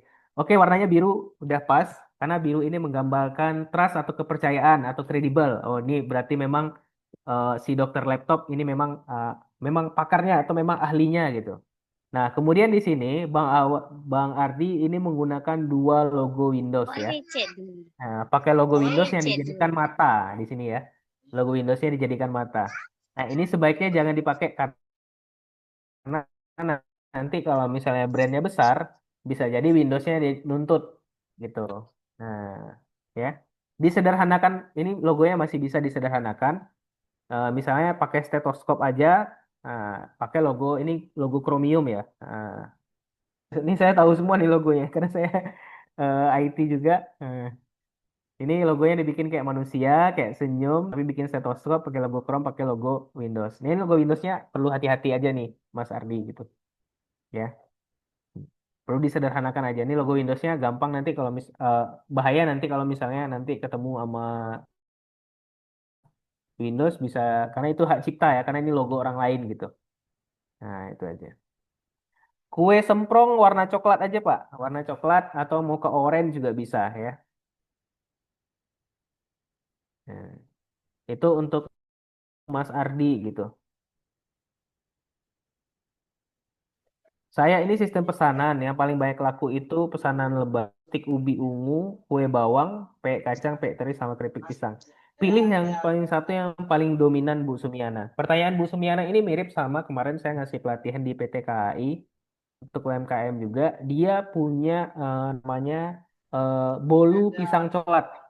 Nah, bolu pisang coklatnya itu paling laku. Orang nyari datang ke toko dia itu pasti nyari bolu pisang coklat. Nah, eh, makanya saya sarankan ke dia adalah nama brandnya diubah jadi bolu pisang coklat baru nama brand. Jadi nama brand dia itu sebelumnya adalah Amalaku. Jadi nama brandnya Amalaku, toko kue Amalaku. Nah, itu perlu diganti jadi misalnya bolu kue pisang Amalaku gitu. Nah, jadi nama produknya yang ditonjolkan. Jadi kalau kita punya produk yang dominan, maka nama produknya itu yang perlu kita tonjolkan.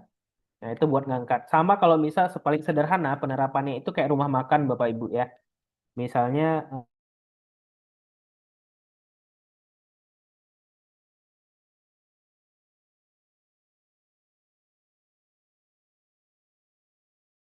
kita jual semua, kita nggak dilarang untuk jual semua, jual banyak gitu ya. Tapi kita tonjolkan produk yang paling unggulan kita. Produk kita yang paling enak, produk kita yang paling laku, nah itu yang kita tonjolkan sebagai mereknya gitu. Ya, boleh nggak kita jual yang lain? Boleh aja gitu, nggak masalah gitu. Tapi produk yang utama ini yang udah pasti laku, udah banyak terjual, paling disukai, nah itu yang kita tonjolkan gitu. Ya, gitu Bu Sumiana gitu ya. Jadi kalau misalnya ubi ungu yang paling laku, ubi ungunya dijadikan nama brandnya. Oke. Oke, ada lagi pertanyaan? Boleh tentang digital marketingnya juga boleh ya.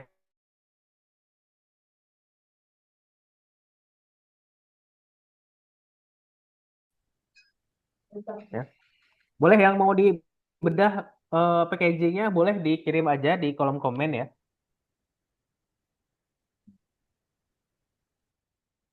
Ini produknya kopi ya, Pak Abdurrahman, Bang Abdurrahman. Kopi bubuk robusta. Berorder, ini ada nama PIRT-nya, ada komposisi, diproduksi, bla bla bla gitu ya. Ini sudah oke, tapi udah sih menurut saya tulisannya masih terlalu kecil gitu. Tulisannya itu masih terlalu kecil gitu. Kemudian kopinya tuh kurang kelihatan. Nah, tulisan kopinya seperti kurang kelihatan gitu. Logonya dikecilin aja kalau bisa Bang Abdur gitu ya. Logonya lebih dikecilin aja, dijadiin icon aja gitu ya. Tapi kopi bubuknya yang ditonjolkan. Jadi ketika orang melihat di etalase udah jelas oh dia nyari kopi nih gitu. Karena biasanya produk yang seperti ini orang biasanya produknya dulu. Dia matanya itu akan scanning, kopi, kopi, kopi, kopi. Kok tulisannya paling gede gitu. Ini kambing jaka ini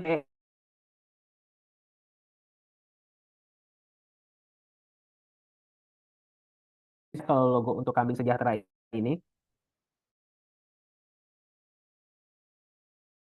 ke warna dan gradasi. Ini biasanya pas cetak jadi Hmm. Maharani Floris pakai logo seperti ini udah oke ya. Maharani kebaca, Floris ada logo bunga mawar pakai mahkota ini udah Maharani Floris ini udah mantap nih.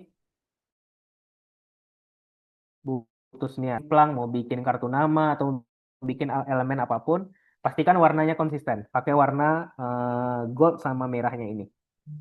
Ya. Kapan ada Zoom tentang marketplace dan digital marketing? Nah, itu ke coba ditanyain nanti ke panitia LPPM-nya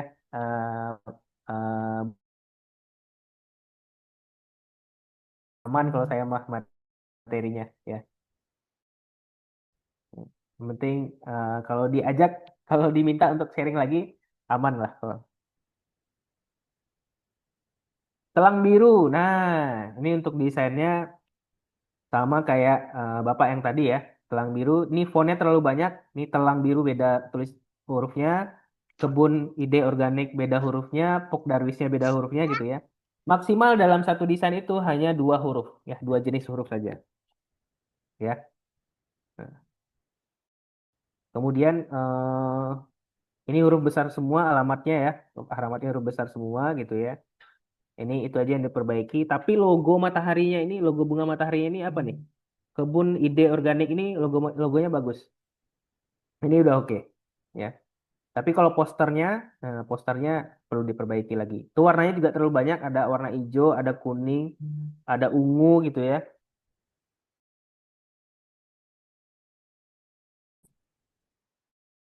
Kemudian next. Eh, ini risol, zero, and snack. Yang mau ditonjolkan risolnya kah atau zeronya? Mana yang jadi nama brand? Nah, ini aja di sini. Tapi pemilihan warnanya udah oke. Oke. Ini ada lagi risol zero. Saya prefer sih yang di bawah ya. Risol zero yang di tasty and creamy helpman risolnya sebagai crisp. Nah, dibandingkan yang bulat, saya lebih suka yang risol zero yang di bawah. Gitu Kak Anissa.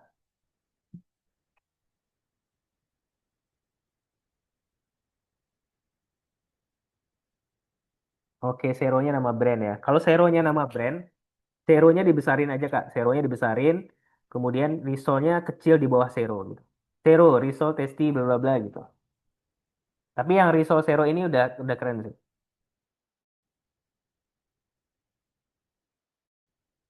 Oke, ini eh, apa tulisannya? LW14 tulisannya kah? Atau gimana? Nah, ini berarti tantangannya yang perlu diganti di sini fontnya nih, hurufnya ini Kak Wiwin ya. Untuk Kak Wiwin ini fontnya yang perlu diganti. Oh, LW14 buket ya. Nah, LW-nya rawan salah baca hurufnya. Nah, ini LW-nya rawan salah baca. Jadi fontnya mungkin diganti dengan yang lebih sederhana, yang lebih simpel gitu ya, sehingga lebih gampang dibaca. Kayak yang Maharani itu bagus tadi. Yang Maharani Floris itu bagus. Ini Nastiardi. Oke, saya cek dulu. Putri Minang snack nangka ya. Nah, untuk snack nangka ini balik lagi ini sama Kak Nastiardi ya. Ini sama packagingnya dengan beberapa teman-teman yang lain tadi. Itu tulis fontnya terlalu banyak. Ini Putri Minang beda fontnya. Usaha aneka keripik buah beda. Pik dan angkanya dua huruf yang berbeda gitu ya. PI IRT-nya beda lagi hurufnya gitu ya. Jadi maksimal dalam satu desain itu Bapak Ibu kalau dalam aturannya itu maksimal hanya dua jenis huruf ya. Dua jenis huruf saja. Kalau sudah lebih orang akan pusing nanti. Nah gitu. Itu Bu Kak Naspiarti. Faris Collection. Nah ini paling gambar atau background yang ada di belakangnya orang milih baju. Ini tidak bisa dijadikan logo ya. Tapi kalau mau dijadikan logo, gambar kartun cewek sama Faris Collection-nya aja. Ini udah bisa dijadiin logo. Itu udah bisa dijadiin logo. Tapi nggak perlu pakai gambar yang orang milih baju di belakang. Ini terlalu beraneka ragam ya. Nah, ini perlu disederhanakan lagi. Tapi untuk warnanya sudah oke. Warna coklat muda ya. Warung Manisan Kaisar. Nah, ini nggak apa-apa kalau misalnya warung-warung sederhana seperti ini paling logonya aja. eh yang ditonjolkan kalau bisa kalau dari saya bukan kaisarnya, tapi warung manisannya. Nah, warung manisnya. Karena biasanya kalau untuk seperti ini orang lebih tempatnya gitu, lebih kepada tempatnya.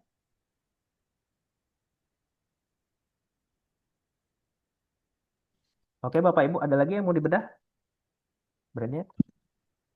Atau mau nanya seputar digital marketing juga boleh. Kalau untuk sekarang, kalau saya saran ke Bapak Ibu untuk mulai mengeksplor atau mencoba live dari TikTok ya. Karena TikTok itu sangat powerful untuk UMKM, algoritmanya setara gitu, siapapun bisa viral. Dan yang paling menarik adalah TikTok bilang 70% orang bertransaksi di TikTok itu 76%-nya itu dari live ya. Jadi dari sebanyak itu orang transaksi di TikTok itu 76%-nya datang dari siaran. Jadi kalau Bapak yang main sekarang fokus di TikTok Live, silakan dimanfaatkan ya. Iya, kalau TikTok biasa. Tapi kalau kita daftar sebagai seller, itu bisa langsung Kalau akun biasa memang harus mendapatkan jumlah follower yang tertentu dulu. Tapi kita bisa daftar sebagai akun penjual. Nah, kita bisa daftar sebagai akun penjual. Caranya Bapak Ibu cukup sederhana. Kalau sudah bisa, itu cukup live setiap hari selama minimal 30 menit, bikin 3 kali. 30 menit, nanti istirahat, nanti 30 menit lagi, nanti istirahat 30 menit lagi. Bikin 3 kali sehari. Atau kalau Bapak Ibu sanggup, itu bikin 3 jam sekali sehari. 1 kali live-nya, tapi 3 jam gitu. Atau 30 menit, 30 menit, sebanyak 3 kali. Konsisten setiap hari tanpa pernah off, tanpa pernah absen. Nah, pembeli lebih banyak di TikTok Live daripada pembeli offline. Nah, tuh ya. Dari Kak Nur Asih. Betul sekali. Kalau udah dapat di TikTok itu pembelinya akan sangat banyak karena TikTok itu benar-benar membantu mencarikan penonton buat kita, ya. Jadi benar-benar dicarikan tuh sama TikTok, ya. Jadi kalau dulu saya ditanya, Pak Emen, apa sih platform atau aplikasi atau sosial media paling bagus untuk UMKM tuh? Kalau dulu saya jawabnya pasti aplikasi yang Bapak Ibu kuasai. Tapi kalau sekarang saya jawabnya TikTok. Jadi TikTok itu paling bagus untuk UMKM. Udah, nggak ada lagi tuh Instagram apa yang segala macamnya. Udah TikTok aja gitu. Saya TikToknya ada banyak Pak. Tapi kalau mau follow ada TikTok saya Super Emen namanya. Jadi Super Emen.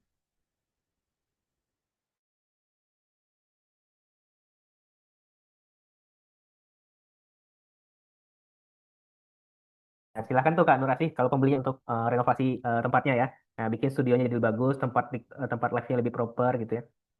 Kalau nambah follower TikTok baru. Nah, kalau untuk pengguna baru, cara di TikTok itu cuma satu, Bu Dewi ya, atau Bapak Ibu semua. Cara di TikTok untuk nambah follower itu cuma satu, konsisten konten.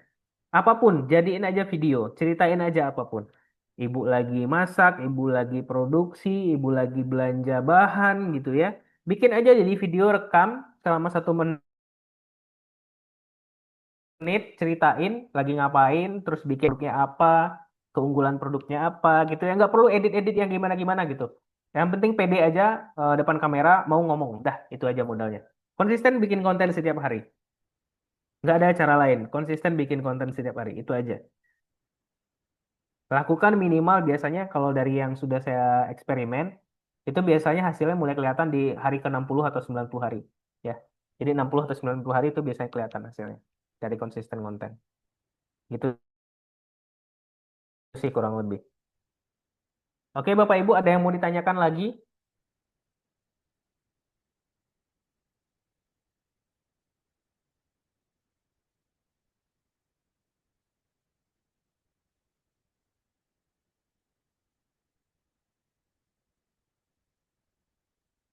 Ada yang tanyakan lagi, Bapak Ibu?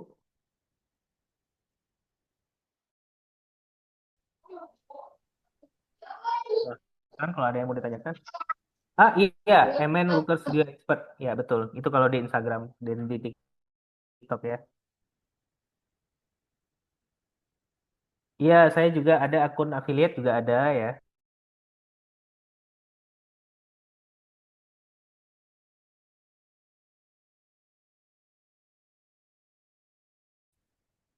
Bisa tuh. Kalau udah ganti ke tipe penjual itu langsung bisa live. Jadi nggak perlu nunggu jumlah tertentu untuk followersnya. Oh iya, silakan yang mau menggoreng bilis. Ya, silakan lanjut Ibu. Ya. Ada lagi Bapak Ibu yang mau ditanyakan? Saya serahkan kembali ke Bu Weni.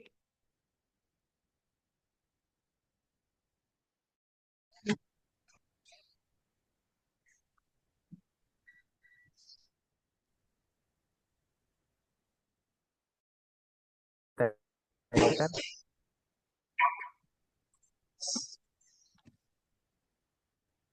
Boleh tanya via mic, boleh Kak Naspiardi. Boleh silakan Pak Naspiardi. Ya, boleh silakan. Ya, Assalamualaikum. Da Men. Ya, Pak. Salam. Waalaikumsalam. Ya, ini kebetulan ada itu produksi keripik yang crispy Mas Bang. Keripik apa, Aneka Pak? keripik buah yang dikrispikan. Isinya menggunakan Ah, vacuum frying gitu. ah. Jadi awalnya kan saya fokus mengolah buah-buahan yang tidak bisa diolah menggunakan kuali, yang crispy menggunakan vacuum frying. Oke. Jadi saya lempar ke pasar semua produk buah. Saya lihat respon pasar. Ternyata nangka, Pak. Nangka, oke. Brandnya itu nangka. Jadi ini yang Putri Oh iya, Minang iya, tadi nih, Pak, yang Bapak. Ya. Keripik nangka itu kita nggak bisa push maksimal, Pak. Maksimalnya dalam hal apa nih, Pak? Ketersediaan bahan baku. Oh, oke. Saya dengan bahan baku, permintaan dari luar sumber pun banyak, tapi untuk lokal saja saya masih kewalahan gitu.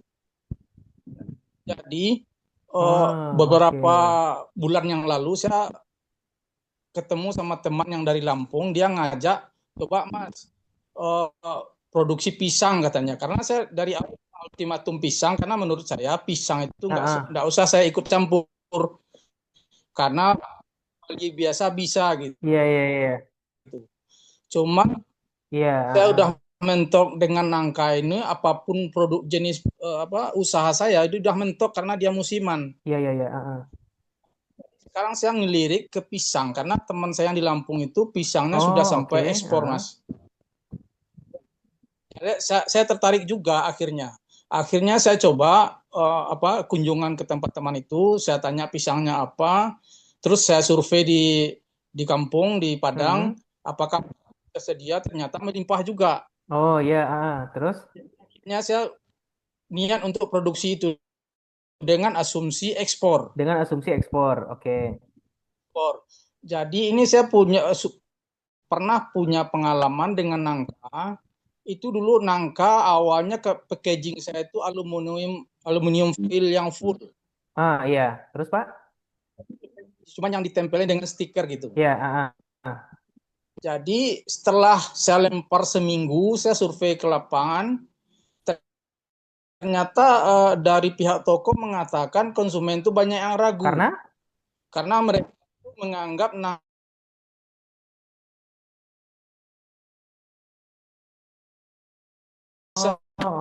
menyatakan kalau kita kemasan yang transparan gitu, atau seperti balado gitu. Jadi inisiatif juga saya buat 2 kemasan jadinya. Jadi satu yang aluminium foil full yang original, terus yang kemasan kedua saya buat yang bening, yang plastik. Oke. Dengan plastik bening itu, yaitu sehingga nggak bisa nampung order saya sekarang. Jadi karena konsumen itu sepertinya baru kalau udah lihat isinya. Iya. Kendala saya sekarang, Pak, saya mau mengolah pisang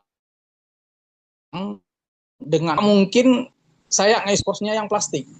Sementara itu awalnya lokal saya harus mengenalkan dulu yang plastik. Nah, terus kendalanya, Pak, dulu dengan yang setelah sekarang sudah stylenya Putri Mina itu bening, saya mau ganti ke packaging yang premium, mereka nggak mau. Karena menurut nanti konsumen bingung, apakah ini Putri Minang KW apa masih yang lama gitu. Iya. Jadi mereka tuh tanya, Bapak ini mau bisnis, mau laku banyak apa mau tampil cantik? Otomatis ya kalau pingin laku banyak, Pak. Iya. Mau laku banyak ya nggak usah dirubah, katanya seperti itu. Iya. Nah, kita kan kalau untuk yang agak premium harus ganti casing lah paling enggak. Iya. Cuman itu yang membuat saya ragu untuk menentukan casingnya, packagingnya pisang sekarang, Pak. Mungkin Pak Emen bisa ngasih pandangan seperti apa. Karena asumsi jauh saya ini untuk pisang ini. Karena teman saya yang di Lampung itu lebih lokal.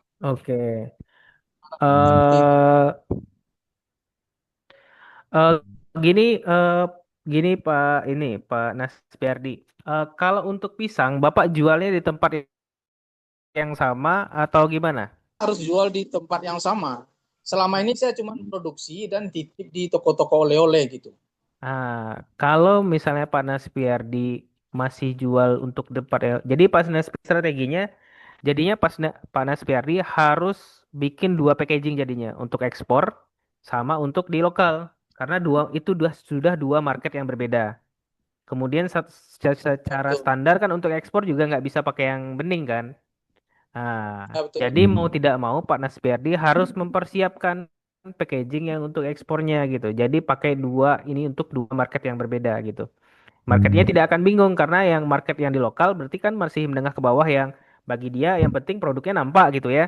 Nggak perlu tampil cantik gitu ya. Yang penting produk pisangnya kelihatan gitu kan. Ya, betul. Nggak apa-apa pakai yang itu aja Pak untuk di lokal. Tapi nanti ketika eh, disiapkan packaging contoh yang untuk ekspor. Jadi ketika nanti ada permintaan untuk ekspor, nah packagingnya kayak gini gitu. Orang udah bisa lihat gambarannya gitu. Jadi dibikin beberapa packaging yang untuk Kalau ekspor gitu. dua packaging ini saya langsung ekspos keduanya di sebuah toko, gimana kira-kira Pak? Jangan diekspos ke di satu toko Pak. Oh gitu. Nanti bingung konsumennya ya. Oh gitu. Nah, kalau diekspos di satu toko di satu tempat jadi bingung konsumen gitu. Nah, Ya, ya, ya. jadi untuk dua market yang berbeda aja gitu. Jadi kalau untuk ekspor nanti ada yang minta ekspor pisang, kirim pisangnya. Ini packagingnya contohnya kalau untuk ekspor kayak gini gitu. Kalau untuk di toko oleh-oleh ya pakai yang plastik yang biasa gitu. Ya, ya, betul. Mas Glenn.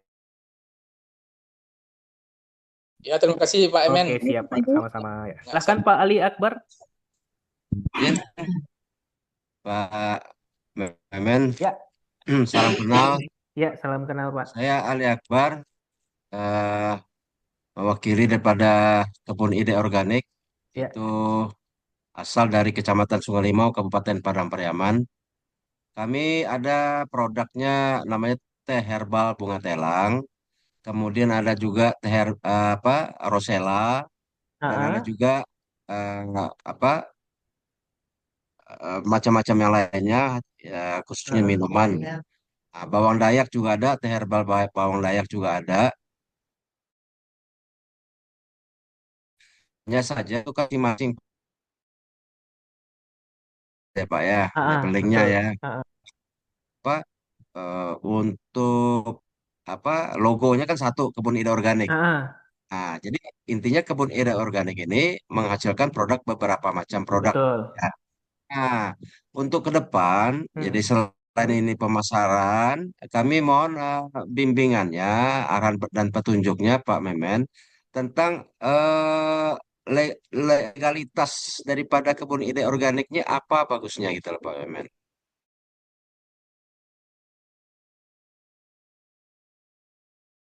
Atau atau UD atau apa.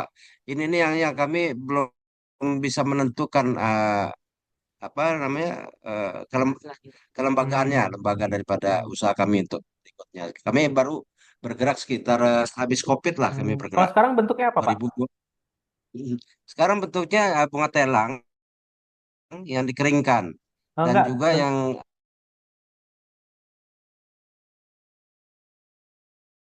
ya jadi kami punya lahan lebih kurang 1 hektar di tempat kami ini, di rumah kami ini sekitaran. Nah itu yang kami tanam bermacam-macam tanaman organik, Iya, ya khusus organik makanya namanya kebun ide organik gitu loh Pak. iya, iya, iya, iya, iya. Itu Berarti kebunnya punya beberapa orang Pak ya? uh, ya ada beberapa dan itu juga karena kami Pok Darwis ada juga Pok Darwis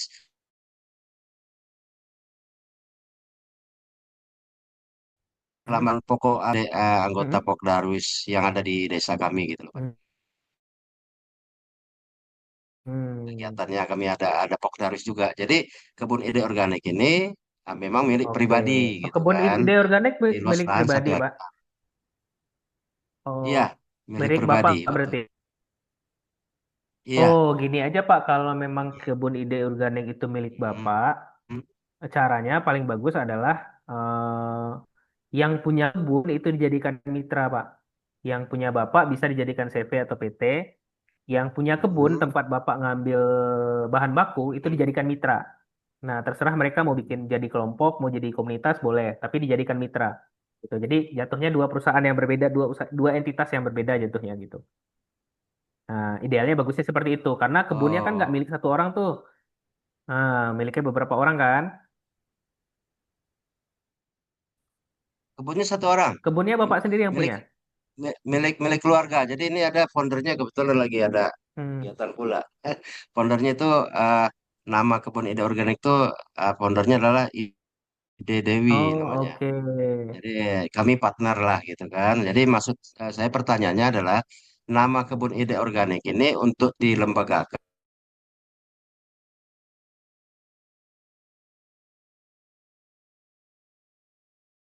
gitu Oke. loh, Pak. Kalau Bagus paling kan? paling ideal PT, Pak. Lebih jelas duduk I- duduk duduk perkaranya dan lebih gampang untuk ketika dia jadi besar nanti Bapak nggak ngurus-ngurus ulang gitu. PT ini bisa Nah, perseorangan gitu ya. PT bisa perseorangan juga sekarang, Pak. Jadi Ya PT dat, perseorangan juga udah ada. Paling paling bagus itu data. gitu. Tapi Bapak nanti ya Hmm, paling untuk urusan pajak sih paling ininya. Karena bagus oke. dijadikan lebih bagus dijadikan PT itu aja. Oke, oke. Tapi kalau dua orang yang berbeda antara yang milik kebun sama yang jualan berbeda orang, bagusnya jadikan mitra, Pak. Dijadikan dua PT berbeda aja. Dan ini satu orang, satu orang. Oh, kalau satu orang aman tuh.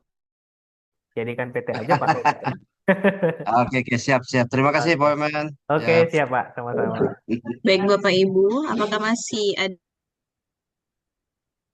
yang punya pertanyaan?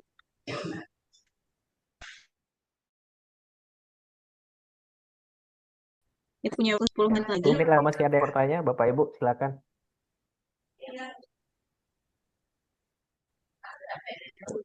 Masih ada Bapak Ibu?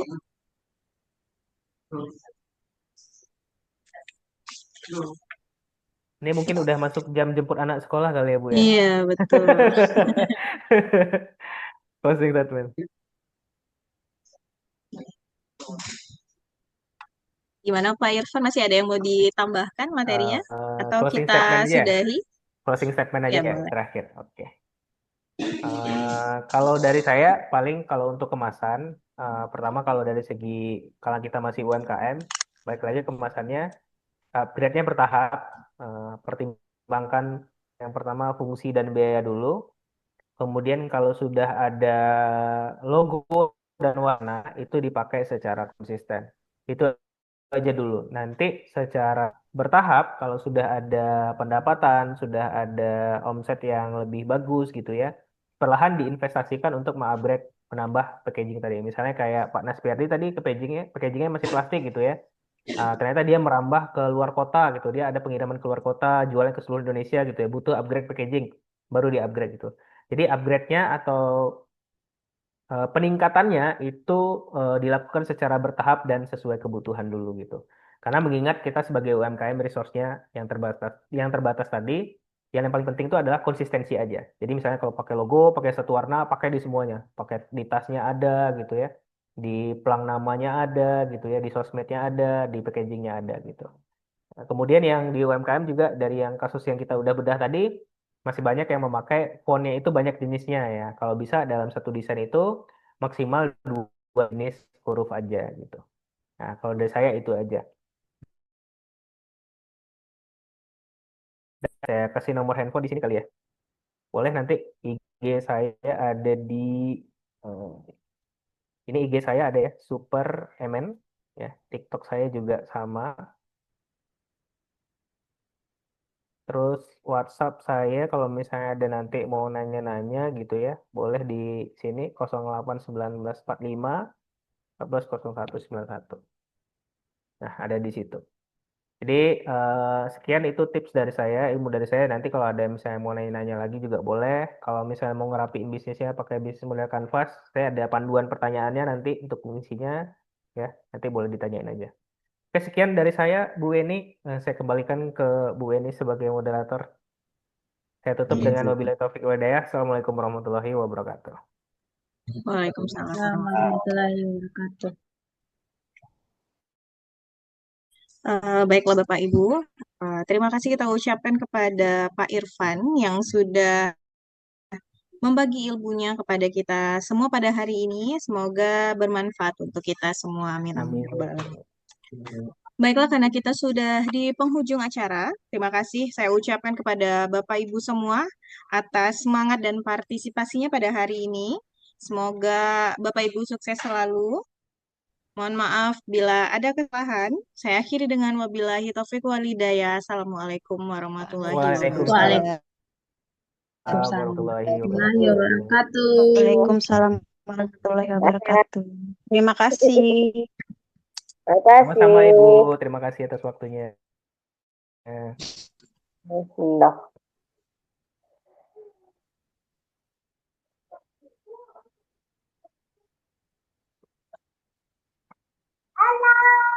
Halo.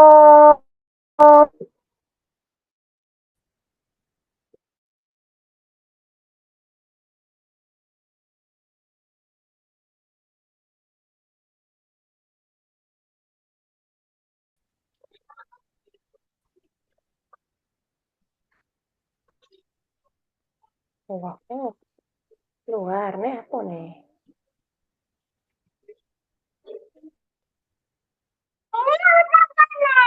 Siapa punya tunai punya tuh?